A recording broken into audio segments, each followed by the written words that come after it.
दोस्तों, आप लोग कैसे हैं? आशा करता हूं कि आप लोग अच्छे होंगे। इंग्लिश ग्रामर में मैं आपको लैंग्वेज, सेंटेंस ये चीज़ें पढ़ा चुका हूं। इस वीडियो में हम लोग पढ़ने वाले हैं पार्ट्स ऑफ स्पीच, है ना।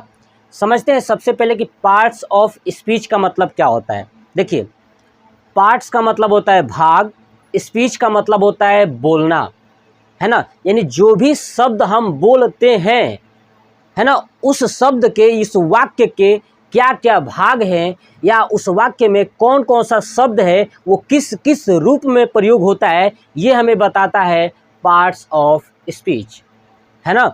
यानी जो भी मैं चीज़ें बोल रहा हूँ उस पूरे वाक्य में, है ना, कौन कौन सा ऐसा शब्द है जो प्रयोग हो रहा है, उस शब्द को क्या क्या कहते हैं, उसे हम बोलते हैं पार्ट्स ऑफ स्पीच।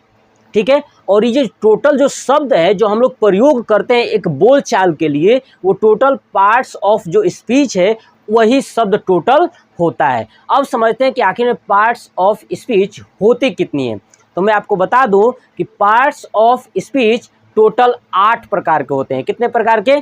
8 प्रकार के। याद रखिएगा कि पार्ट्स ऑफ स्पीच 8 प्रकार के होते हैं। क्लियर? पहला, noun, pronoun, verb, adverb, adjective, preposition, conjunction, interjection. Total 8। एक बार फिर से रिपीट करता हूं, तुरंत आप याद करने की कोशिश करिए।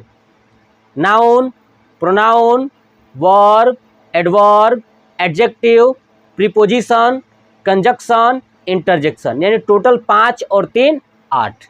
ठीक है। तो ये था हमारा पार्ट्स ऑफ स्पीच। ठीक है। चलिए, अब जो है कि मैं आपको नाउन पढ़ाऊंगा। क्या पढ़ाऊंगा? नाउन। यानी पहले टोटल पार्ट्स ऑफ स्पीच हम लोग बिल्कुल आसानी से पढ़ाऊंगा। ठीक है। आप मुझे फॉलो करिए और आपको लगेगा कि यार आज तक जो आपने पार्ट्स ऑफ स्पीच कहीं नहीं पढ़ा है, मैं आपको सिंपल वे में याद कराने की कोशिश करूंगा। जैसे मैंने आपको सेंटेंस में याद कराया था कि कौन कौन सा सेंटेंस कैसे पहचानेंगे, ये चीज़ें बता दिया था। क्लियर? चलिए, अब जानते हैं नाउन है क्या। यानी संज्ञा कहते किसे। मैंने लिखा है नाउन यानी संज्ञा। मैं आपको बोलते जाऊंगा और आप उस चीज को बोर्ड के साथ मैच कराते चलिए, आप देखते चलिए। क्योंकि जब हम कोई भी चीज़ याद करना होता है ना, तो 3 तरीके हैं। पहला, उसे सुनिए, दूसरा उसे देखिए, और तीसरा उसके ऊपर विचार कीजिए। जब आप 3 चीज़ें करने लग जाओगे ना, तो आपको ये पूरी चीज़ें बिल्कुल हूबहू ब्रेन के अंदर एकदम पिक्चर के रूप में छप जाएगी। ठीक है। तो चलिए, मैं कोशिश करता हूं कि आपको तीनों चीज़ें एक साथ कराऊं और आपके ब्रेन के अंदर ये पिक्चर के रूप में छप जानी चाहिए। आप भी मेरे साथ बिल्कुल रिलैक्स होके मेरी बातों को सुनते रहिए। चलिए, सबसे पहले समझते हैं कि नाउन है क्या, संज्ञा कहते किसे हैं। ठीक है।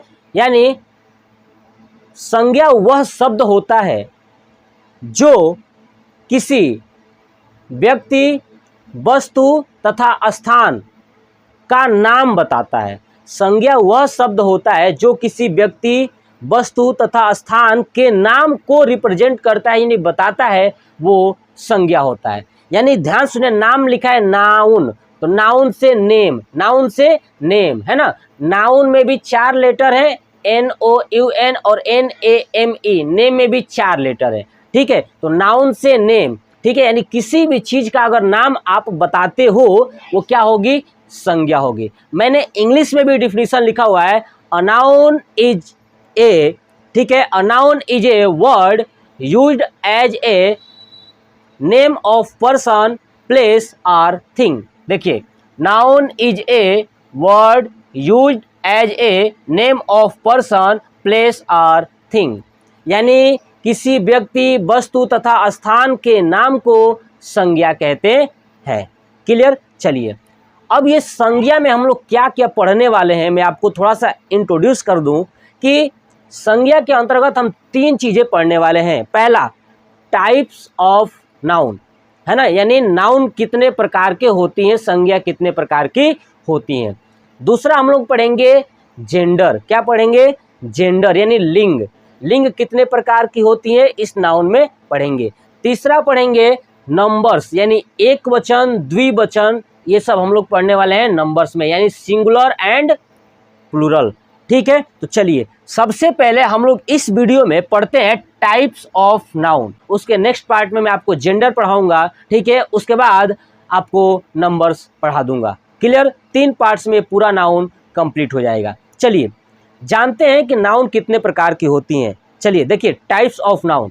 देखिए मैं बता दूं कि आपको याद रखना है कि जो संज्ञा यानी नाउन है वो टोटल 5 प्रकार की होती हैं। कितने प्रकार की होती हैं? नाउन, टाइप्स ऑफ नाउन 5 प्रकार की होती हैं। कितने प्रकार की होती हैं? 5 प्रकार की होती हैं। नाम याद रखिएगा। पहला नाम देखिए, पहला प्रॉपर नाउन, दूसरा कॉमन नाउन, तीसरा कलेक्टिव नाउन, चौथा मटेरियल नाउन, पांचवा अब्स्ट्रैक्ट नाउन। ठीक है, proper noun, common noun, collective noun, material noun, abstract noun, यानी टोटल 5 प्रकार की नाउन होती हैं। इन पांचों को मैं आपको चुटकियों में याद करा दूंगा, देखिएगा। और लास्ट में मैं आपको यह भी बताऊंगा कि काउंटेबल नाउन और अनकाउंटेबल नाउन किसे कहते हैं। क्लियर? चलिए तो सबसे पहले जानते हैं प्रॉपर नाउन। देखिए प्रॉपर, आप शब्द देखिए ना, प्रॉपर। प्रॉपर मतलब होता है खुद, यानी अपने आप की बड़ाई करना। हम नहीं बोलते हैं कि मैं प्रॉपर तुम्हारे यहाँ खुद आऊंगा मिलने तुमसे, ऐसे आपने वर्ड देखा ना प्रॉपर। प्रॉपर का मतलब होता है स्वयं, स्वयं की बड़ाई करना। समझ रहे हैं? मैं आपको याद करने का तरीका बता रहा हूँ।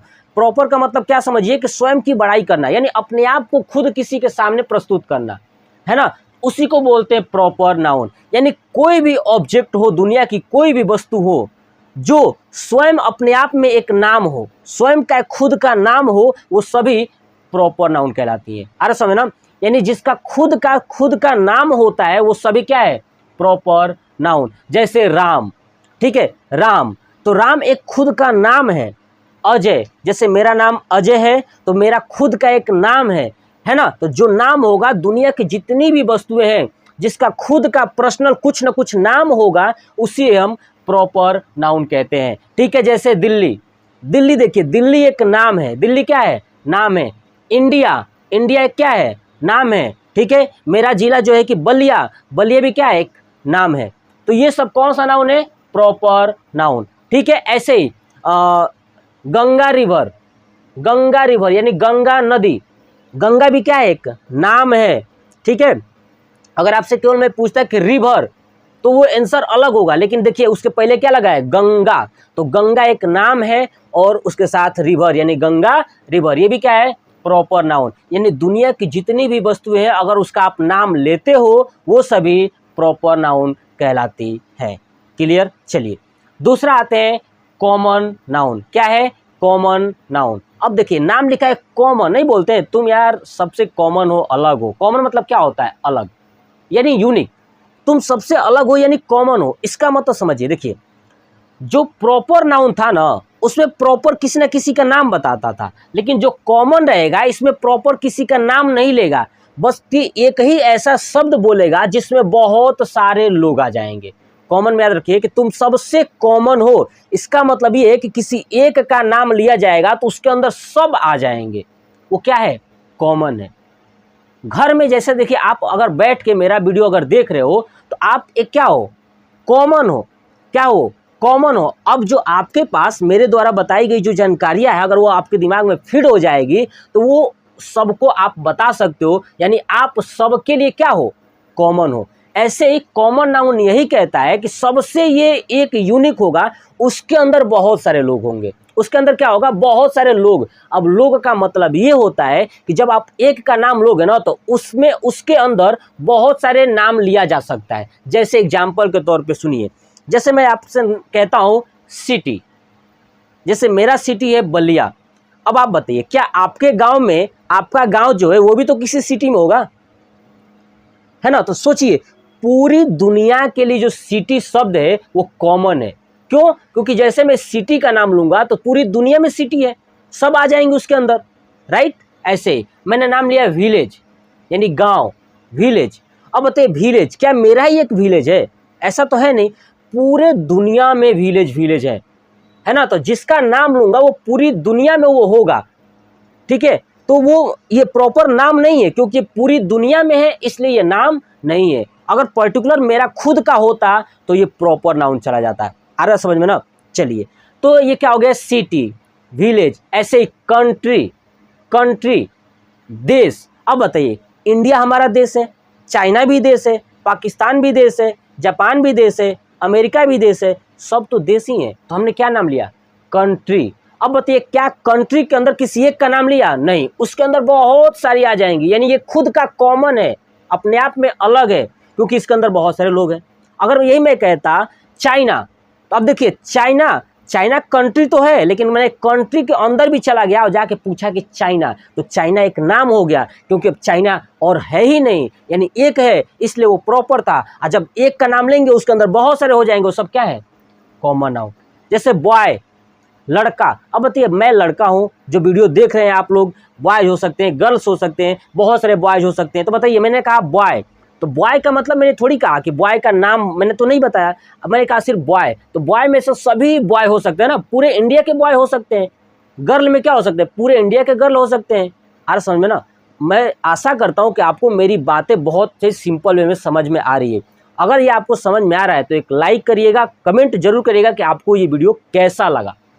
ठीक है, आपको कितनी हेल्पफुल मिली ये मुझे आप जब कमेंट करते हो ना, तो मुझे थोड़ा सा बूस्टअप मिलता है और मुझे लगता है कि हाँ यार, मैं कुछ अच्छा कर रहा हूँ। तो मैं और भी कोशिश करूँगा कि आपको अच्छे से अच्छे समझा सकूँ। क्लियर? तो ये था हमारा कॉमन नाउन। देखिए, मैंने एग्जाम्पल लिखा है, boy, girl, city, village, country, जो मैंने आपको बता दिया। चलिए, नेक्स्ट है कलेक्टिव नाउन। क्या है कलेक्टिव? नाम में देखिए लिखा है कलेक्टिव, यानी कलेक्ट करना, इकट्ठा कर लेना। क्या करना? कलेक्ट करना, इकट्ठा कर लेना। देखिए, मान लीजिए कि मैंने प्रॉपर जितने भी थे, ठीक है, उन सभी को एक साथ मिला के इकट्ठा कर लिया। प्रॉपर नाउन जितने भी थे, राम, श्याम, अजय, विजय, जो भी है, जितने लोग भी हैं, सबको मैंने इकट्ठा कर लिया। इकट्ठा करके सबको एक एक ग्रुप में बांट दिया। क्या कर दिया? ग्रुप में बांट दिया। देखो कि तुम देखो, 4 लोग इस ग्रुप में रहना, 4 लोग इस ग्रुप में रहना, 4 लोग उस ग्रुप में रहना। तो इस ग्रुप को अब जैसे ग्रुप का नाम आएगा ना, एक साथ सबको मिला के नाम लेंगे, वो बनेगा कलेक्टिव नाउन। यानी कलेक्ट करना, हमने क्या किया? इकट्ठा कर लिया। उसमें से 4 को, उसमें से 5 को, उसमें से 6 को इकट्ठा कर लिया। अरे समझे, उसको क्या बोलेंगे? Collective noun. ठीक है, कैसे पहचानेंगे कलेक्टिव नाउन? वो इकट्ठा करके। अब बताइए, जैसे एग्जांपल सुनिए, जैसे टीम, जैसे क्रिकेट टीम। अब बताइए, क्रिकेट टीम में जो प्लेयर्स होते हैं, क्या वो एक ही जगह से होते हैं? नहीं, हर एक राज्य से, किसी न किसी राज्य से क्या होते हैं? चुन के आए होते हैं, उनको कलेक्ट किया जाता है, उठाया जाता है और एक जगह टीम बना दी जाती है, उसे बोलते हैं कलेक्टिव नाउन। उनको उठा के बना दिया गया क्या? एक टीम, तो कलेक्ट किया गया है, तो उसको कलेक्टिव नाउन। क्लियर? जैसे आर्मी। अब बताइए, क्या आर्मी एक ही घर के इंसान होते हैं? नहीं ना, पूरे देश में आर्मी है, तो पूरे देश के कोई भी नागरिक आर्मी बन सकता है। तो वो क्या किया गया? उसको उठाया गया, कलेक्ट किया गया और कलेक्ट करके एक टीम बना दिया गया, आर्मी। ठीक है, तो मैंने बताया टीम, आर्मी, कमेटी। कमेटी आपने देखा, आपने गांव में देखा होगा, जब दुर्गा पूजा या लक्ष्मी पूजा आता है ना, हमारे गांव में भी, आपके गांव में भी होता होगा, तो एक समिति बनती है, दुर्गा पूजा समिति, लक्ष्मी पूजा समिति। तो जो समिति है ना, उसमें क्या पूरे गांव के लोग होते हैं? नहीं, कुछ चुनिंदा कुछ लोग, पर्सन उसमें शामिल होते हैं, यानी कुछ लोगों को कलेक्ट किया जाता है, तो बनता है कमेटी। तो आपको समझ में आएगा कलेक्टिव नाउन क्या होता है, जिसमें लोगों को चुन के रखा जाए, वो क्या होती है? कलेक्टिव। जैसे टीम, ग्रुप, कमेटी, आर्मी, मैंने आपको समझा दिया। नेक्स्ट आता है मटेरियल नाउन। देखिए, नाम लिखा है मटेरियल। मटेरियल मतलब पदार्थ। क्या होता है? पदार्थ। बोलते नहीं है मटेरियल, पदार्थ। मटेरियल है तो मटेरियल मतलब क्या होता है? पदार्थ। यानी ऐसा संज्ञा, ऐसा नाउन जो किसी अन्य वस्तु का निर्माण करता है। मतलब एक बात में दूसरे तरीके से ये कह दूं कि ऐसा संज्ञा जिससे कोई दूसरा वस्तु बनाया जाता है, उसे हम मटेरियल नाउन कहते हैं। यानी ऐसी संज्ञा जिससे दूसरा वस्तु बनाया जा सकता है, दूसरी वस्तु बनाई जाती है, वो सब क्या है? Material noun. दूसरा डिफिनीशन ये कह सकते हैं कि ऐसी संज्ञा जिसको नाप सकते हैं, तौल सकते हैं, उसे हम मटेरियल नाउन कहते हैं। तो मोस्टली मैं आपको कहूंगा कि आप एक बात याद रखिएगा कि मटेरियल मतलब कि पदार्थ, यानी ऐसा नाउन जिससे हम कुछ दूसरी वस्तु बना सकते हैं, वो सब मटेरियल में आते हैं। अगर आप ये डिफिनीशन याद रखते हो, तो अगर एग्जाम में आ गया ना, कोई भी 4 विकल्प दे के कौन सा नाउन है, तो आप आसानी से बता दोगे। चलिए देखिए, मैं समझाता हूँ मटेरियल नाउन। जैसे मान लीजिए कि मैंने नाम लिया चावल, यानी राइस। अब बताइए, क्या राइस से कुछ नया वस्तु बनता है कि नहीं बनता है? बनता है। चावल को पकाते हैं ना, कुछ बनता है, तो राइस भी कौन सा नाउन? Material noun. ऐसे ही वुड, लकड़ी। अब बताइए लकड़ी से कुछ ना कुछ बनता है कि नहीं बनता है? बैठने के लिए मेज कुर्सी सब बनाया जा सकता है।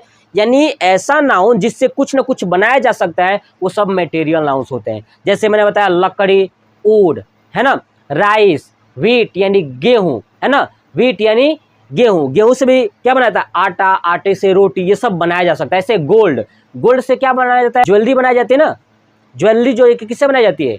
गोल्ड से, है ना, तो गोल्ड से बनाया जाता है। उसके बाद आयरन, लोहा, लोहे से भी वस्तु बनाया जाता है, बहुत सारी चीजें बनाई जाती हैं। तो सब क्या है? Material noun. ठीक है, मैंने लिखा है देखिए, would, gold, metal, rice, wheat, और भी ETC है। आप अपने मन से देखिए किससे कोई वस्तु बनाया जा सकता है, तो सब कौन सी नाउन है? Material noun.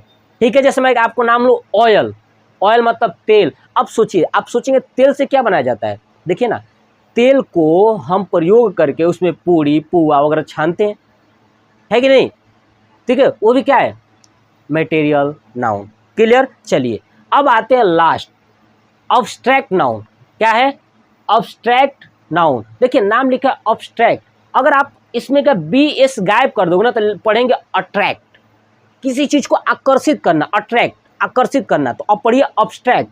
अब्स्ट्रैक्ट मतलब क्या होता है कि आप ना कुछ बोलो, सामने वाले व्यक्ति आपकी बातों पे आकर्षित हो जाए, वो अब्स्ट्रैक्ट नाउन होते हैं। मैं सिंपल एक शब्द में समझाता हूं यही चीज, कि सामने वाला कुछ बोल रहा है, ठीक है, अब आप जो है उसकी बातों पे अट्रैक्ट हो गए, वो कौन सा नाउन है? अब्स्ट्रैक्ट। जैसे देखिए, मान लीजिए कोई इंसान हंस रहा है, अब बताइए आप उसकी हंसी देख के क्या करोगे?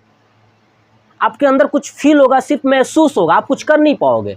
तो जो महसूस हो रहा है ना, आप उसके प्रति अट्रैक्ट हो रहे हो, यानी कौन सा नाउन है? Abstract noun.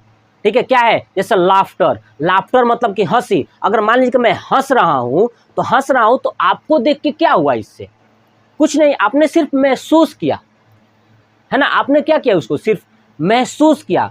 यानी आप मेरे हंसी के पीछे हो सकता है कि अट्रैक्ट हो जाओ, है ना। जैसे आपने देखा होगा जो कि हंस हंस के क्या करती है, कौन फंसाता है हंसने के बाद? वही लॉजिक है। बस ये हंसी जो है कि क्या करता है? अट्रैक्ट करता है, अब्स्ट्रैक्ट, है ना, ये चीज हो गया। दूसरा हॉनेस्टली, ईमानदारी, है ना। मान लीजिए कि मैं ईमानदार हूं, सोचिए मैंने बोला मैं हॉनेस्ट मैन हूं या हॉनेस्टली मैं ईमानदार हूं, इससे आपके ऊपर क्या प्रभाव पड़ा? कुछ नहीं, आपने सिर्फ उसको महसूस किया और आप मेरे प्रति आकर्षित हो जाओगे, अट्रैक्ट हो जाओगे। क्यों हो जाओगे? अरे यार सर जी तो ईमानदार हैं, कितने अच्छे इंसान हैं, समझ रहे हैं? ये क्या हो गया? अट्रैक्शन। इसी को बोलते हैं अब्स्ट्रैक्ट नाउन। ठीक है, तो देखिए मैंने लिखा है हॉनेस्टली, लाफ्टर, ऐसे यूथ, यूथ का मतलब होता है जवान, जवानी, है ना, यूथ का मतलब जवानी। अब देखिए मैंने कहा कि मैं यूथ हूँ, यंग हूँ। अब एक बताइए आपको क्या हुआ इससे? कुछ नहीं, आपने यही सोचा यार सर जी नौजवान है, चलो इनका देखते हैं वीडियो कैसा लगता है, तो आप ऐसा मेरे वीडियो को देख रहे हो। ठीक है, तो इस तरह यूथ यानी नौजवान, इससे क्या आपको मिला? कुछ नहीं, आपने क्या किया? मुझे वॉच किया, मुझे देखा, तो ये क्या है? अब्स्ट्रैक्ट नाउन, यानी आप अट्रैक्ट होकर मेरी वीडियो को देख रहे हो, राइट। चलिए ऐसे ही देखिए, और पॉवर्टी यानी गरीबी। अब बताइए आपको कोई किसी ने कहा कि देखो ना यार गांव में इतनी ज्यादा गरीबी है, आप क्या किए? कुछ नहीं, आप एक ही चीज करोगे, उस गांव के गरीबी को मिटाने के लिए आप गांव के प्रति अट्रैक्ट हो जाओगे, अब्स्ट्रैक्ट, समझ गए ना। इसमें क्या होगा? आप किसी न किसी के प्रति क्या हो जाओगे? अट्रैक्ट हो जाओगे, वो होगा अब्स्ट्रैक्ट नाउन। क्लियर? तो ये था हमारा टाइप्स ऑफ नाउन। पूरा जो है कि मैंने कोशिश किया कि आपको इतना इजी से इजी वे में समझाऊं। अगर आपको इजी से इजी लगा है तो प्लीज एक लाइक शेयर सब्सक्राइब जरूर करिएगा और कमेंट करना मत भूलिए। आप जैसे कमेंट करेंगे ना तो मुझे बहुत अच्छा लगता है, कम से कम कि आपने मेरे वीडियो को देखा और आपको वीडियो कैसा लगा ये मुझे पता चलता है। तो आप कमेंट जरूर करिएगा। नेक्स्ट पार्ट में मैं आपको लाऊंगा जेंडर और नंबर, ठीक है, पढ़ाने की कोशिश करूंगा। ठीक है, तो ये वीडियो आपको कैसा लगा जरूर बताइएगा कमेंट बॉक्स में कमेंट करके। जय हिंद, जय भारत, वंदे मातरम।